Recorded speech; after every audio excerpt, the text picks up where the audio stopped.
मन पावन हो गंगा में डूबे नहाए, मन रावण जो लहरों में तूने बहाए, जो चला गया वो लौट के फिर ना आए, तेरा कर्म ही है जो संग तेरे ही जाए। হাই এভরিওয়ান, কেমন আছো তোমরা সবাই? আশা করি সবাই খুব খুব খুব ভালো আছো। প্রথমেই বলি আমার গলার অবস্থা খুব খারাপ, আমি কথাও বলতে পারছি না, এমনই অবস্থা। তো আজকে আমি আর মা ঠিক করেছি যে ইসকন মন্দিরে যাব। না না, মায়াপুরের ইসকনে না, আমাদের সোদপুরে যে ইসকন মন্দিরটা আছে ওখানেই যাব। বেসিক্যালি বাড়িতে বোনরা কেউ নেই, পিঙ্কি গেছে কলেজে আর ছোট বোন গেছে, ওর মাধ্যমিকের টেস্ট শুরু হয়ে গেছে। কালকে একটা পরীক্ষা ছিল হিস্ট্রি, আগের দিনে শর্টসে আশা করি দেখেছো। তো আজকে ওর পরীক্ষা আছে, ইংলিশ পরীক্ষা। তো বাড়িতে কেউ নেই, আমি আর মা ঠিক করলাম যে চলো দুজনে মিলে ঘুরে আসি। অনেক দিন হয়ে গেছে মা আর আমি দুজনে মিলে কোথাও যাই না। তো চলো, জানি না ওখানে ভেতরে ক্যামেরা করতে দেয় নাকি। আর আমি তো এতদিন সোদপুরে আছি, কিন্তু আমি নিজে কখনো ইসকন মন্দিরে যাইনি। তো চলো, আমি স্নান টান করে এসেছি, এখন একটু স্কিন কেয়ার করবো। আর স্কিন কেয়ারটা কি দেখাবো, আগেও তোমাদেরকে অনেকবার দেখিয়েছি। ময়শ্চারাইজার, সানস্ক্রিন অ্যাপ্লাই করে নেবো। আর ভেবেছি একটা শাড়ি পরবো, দাঁড়াও দেখাই তোমাদের কোন শাড়িটা পরবো। এই রেড কালারের শাড়িটাই আমি পরবো। এটা ভীষণ সুন্দর একটা জামদানি শাড়ি, মানে কটনের ওপর জামদানি একটা কাজ করা সুন্দর এরকম। এই শাড়িটা আমি একটা দুর্গাপুজোর লুকও ক্রিয়েট করেছিলাম পুজোর আগে আগে, জানি না তোমাদের মনে আছে কিনা। তো একবারই পরেছি, আর আজকে পরবো এই শাড়িটা। বেশ ইসকন মন্দিরে এরকম একটা রেড শাড়ি ভালোই লাগবে আশা করি। এই সানস্ক্রিনটাতে না প্রচণ্ড পরিমাণে হোয়াইট কাস্ট থেকে যায়, কিন্তু খুব ভালো, স্কিনটাকে খুব প্রোটেক্ট রাখে। তো আজকে দুপুরে বোন ওই 2টো নাগাদ চলে আসবে হয়তো, তারপরেই আমরা বেরোবো, কারণ বোন না আসা অবধি তো বেরোতে পারবো না। আর পিঙ্কি তো আস্তে আস্তে ওই বিকেল 5টা হয়ে যাবে। তো দেখা যাক। যারা আমার মতো খুব একটা মেকআপ পছন্দ করে না, কিন্তু তাও চাও যে স্কিনে একদম এক্সট্রা একটা ন্যাচারাল গ্লো থাকবে, তাহলে এই লুমি ক্রিমটা ট্রাই করতে পারো। এটা ল্যাকমির লুমি ক্রিম, ভীষণ সুন্দর। এটা একটা ময়শ্চারাইজার উইথ হাইলাইটার, ভীষণ ভালো কাজ দেয়। আমি অনেক দিন ধরে ইউজ করছি। যারা এরকম মানে ন্যাচারাল কিন্তু একটা গ্লোয়িং লুক চাও, তারা একবার ট্রাই করতে পারো, খুব ভালো। এই যে মা আর আমি লাঞ্চ করতে বসেছি, একসাথে লাঞ্চ করে তারপর দুজনে মিলে বেরোবো। এই যে আমি দেখতে পাচ্ছ রেডি হয়ে গেছি, শাড়িটা পরে নিয়েছি, আর এই যে জুয়েলারিটা পরেছি। আর সমস্তটা একটা গেট রেডি উইথ মি শর্টসে বানিয়েছি, সেটা তোমরা শর্টসেই দেখতে পাবে। আর চলো এখন তাহলে বেরোনো যাক। আমি যখন ওই শর্টসের শ্যুটটা করছিলাম, মানে গেট রেডি উইথ মি শ্যুটটা করছিলাম, আমার মা ঘুমিয়ে পড়েছে। তো চলো, মা এখন রেডি হচ্ছে, আর ওদিকে কলিং বেল বাজলো, মানে বোন চলেও এসেছে। তো বোন এসে গেছে, এরপর আমরা বেরোবো। কেমন লাগছে আমাকে জানিও কমেন্ট করে।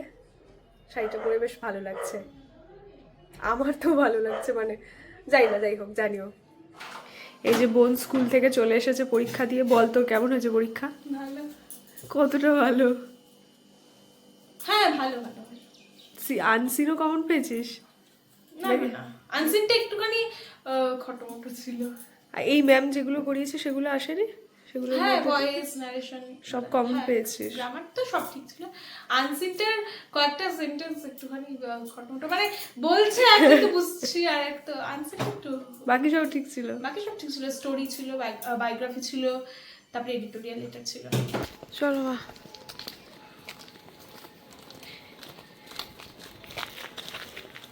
তোমাকে কেমন লাগছে বলো তো?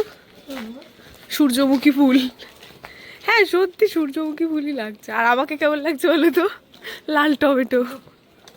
না, গোলাপ ফুল লাগছে না, গোলাপের কালারটা এরকম হয় না, এটা ওই টমেটো কালারই। তুমি প্রথমবার বললে না এটা ওই কালী পুজোতে যেটা আমি পরেছিলাম। তো পড়তে চাও না আর কি বলবো। হ্যাঁ, এটা হচ্ছে গিয়ে দেখা দেখি শাড়ি পরা, আমি পরেছি তাই মাও পরেছে। সোদপুরে এতদিন থাকি, কিন্তু আমি এখনো জানি না যে ইসকনের মন্দির কোথায়। সিরিয়াসলি তোমার গাছটা দেখো কত সুন্দর ফুল ফুটেছে, তোমার একদম শাড়ির কালারের সাথে ম্যাচ করে। দাঁড়াও জুম করি।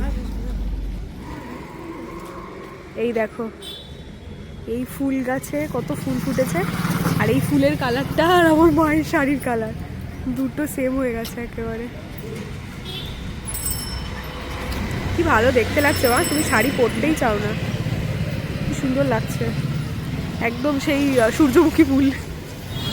আমি আর মা বাসের জন্য অপেক্ষা করছি, কারণ অটোতে উঠলে আবার ওখান থেকে পুরো হাঁটতে হবে। তো তার থেকে বাসে উঠলে একেবারে বিচি রোড নামবো, বিচি রোড থেকে ওই দাদা বৌদির পাশ দিয়ে হেঁটে চলে যাবো। আর নইলে যদি অটোতে উঠি তাহলে স্টেশনে নামতে হবে, স্টেশন থেকে আবার অতটা হাঁটতে হবে। তার থেকে ভালো বাসের জন্য অপেক্ষা করি, তাই না? দেখা যাক কতক্ষণে বাস আসে। এতক্ষণ ধরে দাঁড়িয়ে রয়েছি, একটাও কোনো বাস আসছে না। 3টের যে বাস আসার কথা আছে, 3টের সময় একটা বাস থাকে, বাট আজকে সেটা আসছে না। দেখবে ফাইনালি আমরা অটোতে উঠে যাবো আর তখনই হয়তো বাস আসবে। পরপর প্রচুর অটো আসছে মা, অন্যদিন এত অটো কিন্তু আসে না, আজকে পরপর অটো আসছে কিন্তু বাস নেই। মানে যেদিন যেটার জন্য অপেক্ষা করবে সেদিন তুমি সেটা পাবে না। ও মা, আরেকটু অপেক্ষা করবে, 3টে তো বাজে। অসুবিধে নেই, 8টা অবধি তো খোলা আছে মন্দির। ফাইনালি আমরা বাসের আশা ত্যাগ করে অটোতেই উঠলাম। আরেকটু অপেক্ষা করা যেত, কিন্তু ঠিক আছে চলে যাই, নাহলে আবার ওদিকে দেরি হয়ে যাচ্ছে।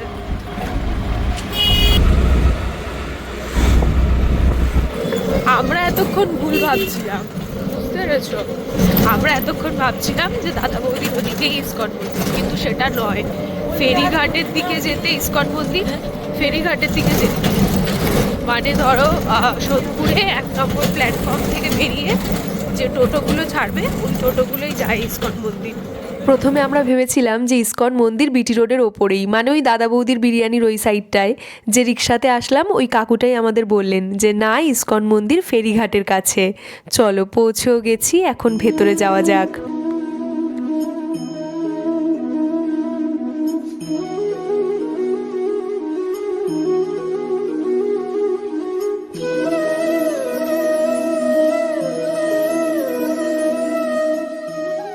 আমরা যে সময়টাতে এসেছি এখন দুপুরের ভোগের খাওয়া দাওয়া চলছে। কখন কিভাবে আসলে দুপুরের ভোগ পাওয়া যেতে পারে এই সব কিছু এখানে লেখা আছে। তাই মা বললে একটা ছবি তুলে নে, যদি কখনো ভোগ খেতে আসি কাজে লাগতে পারে। মন্দিরের ভেতরটা ভীষণ শান্ত আর স্নিগ্ধ। ওই যে কর্নারে যে মন্দিরটা দেখতে পাচ্ছ ওটা একটা শিব মন্দির। আর যেটা সবচেয়ে বেশি আমার মনকে আকর্ষণ করেছে সেটা হলো এই গঙ্গার ঘাট। আর এই পড়ন্ত বিকেলে ঘাটের ফুরফুরে হাওয়াতে একেবারে মন প্রাণ জুড়িয়ে যাচ্ছে। কি যে ভালো লাগছে আমি বলে বোঝাতে পারবো না। মা এখানে চেয়ারে বসে বসে সামনে গঙ্গার ঘাটের সুন্দর ভিউ এনজয় করছে, কারণ ওদিকে বিকেল 4টের আগে তো মন্দির খুলবে না। বেশ কয়েকদিন ধরেই বারে বারে মা আমাকে বলছিল যে চল মায়াপুরে যাই।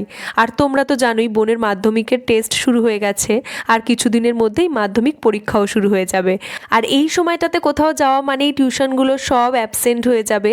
আর এখন তো একটা ক্লাস মিস করা মানে সেটা মেকআপ করা খুব চাপ। তাই আমি মাকে বললাম মায়াপুর তো এই মুহূর্তে যাওয়া সম্ভব নয়, তাই চলো দুজনে মিলে বাড়ির কাছে সোদপুরের ইস্কন মন্দির থেকেই ঘুরে আসি। আর এই দেখো মায়ের মুখের হাসি দেখে আশা করি বুঝতেই পারছো যে এখানে এসে মা কতখানি খুশি হয়েছে। দেখবে যখন গঙ্গার ঘাট কিংবা সমুদ্রের ধারে যাবে নিজেকে ভীষণ ক্ষুদ্র মনে হয় কত ছোটোখাটো সমস্যা নিয়ে আমরা কত ভাবি, কিন্তু ভেবে দেখলে সেগুলো কিন্তু আমাদের জীবনে খুব একটা মানে রাখে না। মা আর আমি দুজনে মিলে বেশ কিছুক্ষণ বসে প্রভুদের কথা শুনছিলাম। আমার কি মনে হয় বলো তো, আমাদের স্কুলে যেহেতু গীতা পড়ানো হয় না, তাই আমরা নিজেদের সনাতন ধর্ম সম্পর্কে অনেক কম জানি। আমাদের আরও বেশি করে জানা উচিত। আমি নিজেই এখনও অবধি গীতা পড়িনি, তবে পড়ার চেষ্টা করেছি, কিন্তু বুঝতে পারিনি বলে তাই আর কন্টিনিউ করা হয়নি। তোমরা কেউ পড়ে থাকলে আমাকে অবশ্যই জানিও যে কিভাবে শুরু করলে বইটা শেষ করতে পারবো, তাহলে আমি আরেকবার না হয় পড়ার উদ্যোগ নেব। আমি আর মা দুজনে মিলে বেশ অনেকক্ষণ এই ঘাটে বসে বসে নানান বিষয়ে গল্প করছিলাম। মা আর আমি দুজনে যখন গল্প করি কোন কথা থেকে কোন কথায় চলে যাই কিছুই ঠিক থাকে না। আর মাঝে মাঝে আমার মনে হয় আমাদের কাছে ঠাকুমার ঝুলির থেকেও বেশি গল্প আছে। এখন চলো আগে ভগবানের দর্শন করে আসি।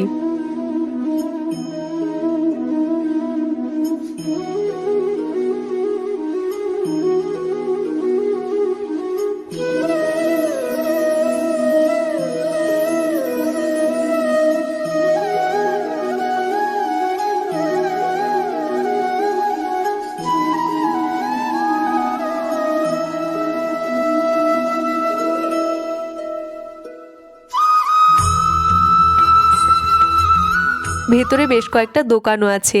এই দোকানটাতে তুলসীর মালা থেকে শুরু করে ঠাকুরের বাসন আরও অনেক কিছুই রয়েছে। মা গোপালের জন্য একটা পেতলের গ্লাস দেখছিল। আর এই প্রদীপ ঘণ্টাগুলো দেখো কি সুন্দর দেখতে লাগছে। মন্দির থেকে বেরিয়ে গেছি, সামনেই অটো স্ট্যান্ড, তবে এখন আর বাড়ি যাব না। মাকে বললাম চলো আশপাশটা একটু ঘুরেই আসি। এই দিকটায় পরপর অনেকগুলো ঘাট আছে, আর প্রত্যেকটা ঘাটের আশেপাশে অনেক মন্দিরও আছে। এখন যে ঘাটটা দেখতে পাচ্ছ এখানে ঠাকুর বিসর্জন হয়। এই ঘাটের পাশের ঘাটেই আমরা প্রতি বছর বিশ্বকর্মা ঠাকুর বিসর্জন করতে আসি।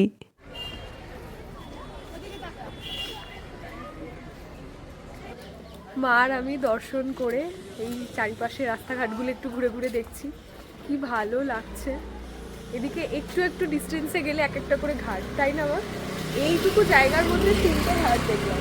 ওদিকে একটা ইস্কনের ঘাট, তারপর আসলো একটা নর্মাল ঘাট, আর এই দিকের ঘাটটা ওই বিশ্বকর্মা পুজোর সময় এসেছিলাম, মনে আছে, ঠাকুর বিসর্জন হয়েছিল ওই ঘাটটা। তো এইটুকু ডিস্টেন্সের মধ্যে 3টে ঘাট দেখে নিলাম। মানে যদি আমাদের বাড়ির সামনে এরকম একটা ঘাট থাকতো, অন্তত বিকেলবেলা এসে তো একটু আড্ডা দেওয়া যেত। সত্যি মানে আমাদের ওখানে পার্কও নেই, ঘাটও নেই, কিছু নেই। এরকম বাড়ির সামনে যদি গঙ্গার ঘাট থাকে ভীষণ ভালো লাগে।